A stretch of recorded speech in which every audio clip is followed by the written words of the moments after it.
Jesu mwana komana wa Mwari ndiye chiso cha Baba cha tsitsi. Jesu mwana komana wa Mwari.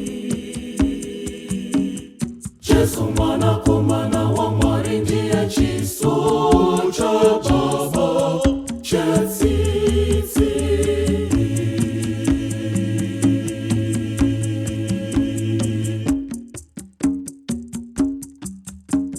Jesu mwana komana wa Mwari ndiye chiso cha Baba cha tsitsi. Jesu mwana komana wa Mwari. Jesu mwana komana wa Mwari ndiye chiso cha Baba cha tsitsi.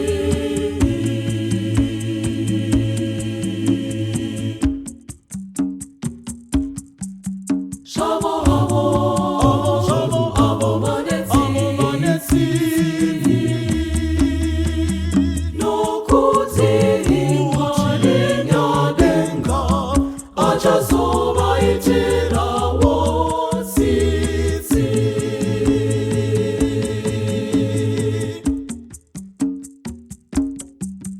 Shavo abo manetsi zokupindutsa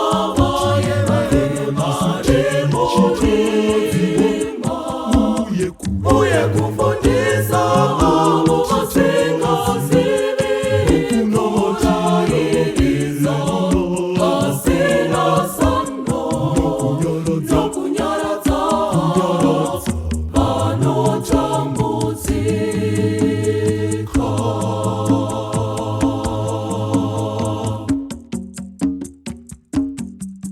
Shavo abo manetsi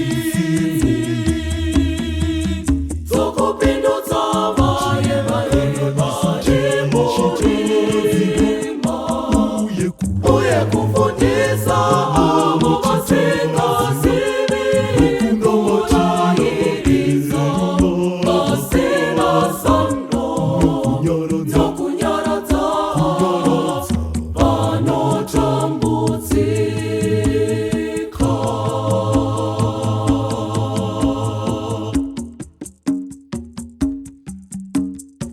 Ngatibatsirewo hama dzedu dzisina chokupfeka, nokuti Mambo Jesu achazoti.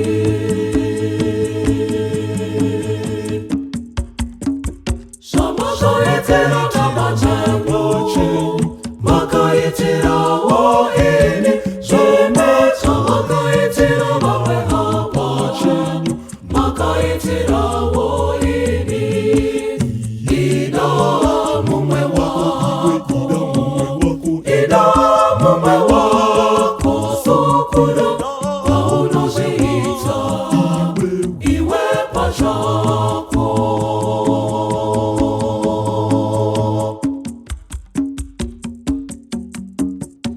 Ngatishandirewo hama dzedu dziri muzvipatara, nokuti Mambo Jesu achazoti.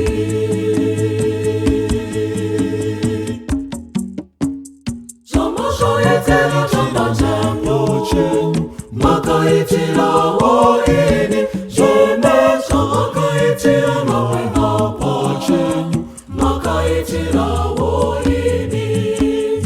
Ida mumwe wako sukuru paunozviita iwe pachako.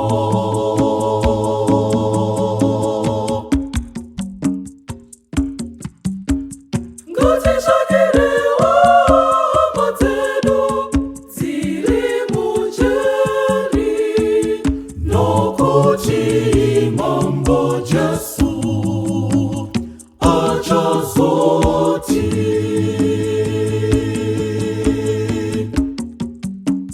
Shama shaitira chama chenyu makaitira woini zvemecha makaitira vamwe hapa chenyu makaitira woini ida mumwe wako ida mumwe wako sokuda kwaunozviita iwe pachako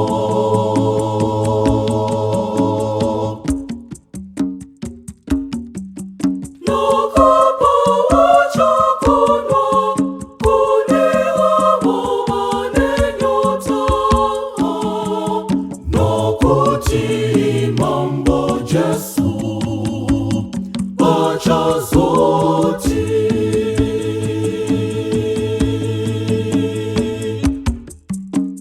shamashaitira chamba changu makaitira woini zvemecha makaitira vamwe hapa chenyu makaitira woini ida mumwe wako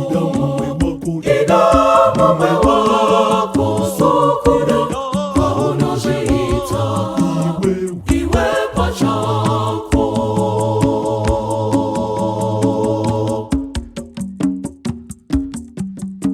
nokupawo chokudya kune avo vane nzara nokuti mambo Jesu achazoti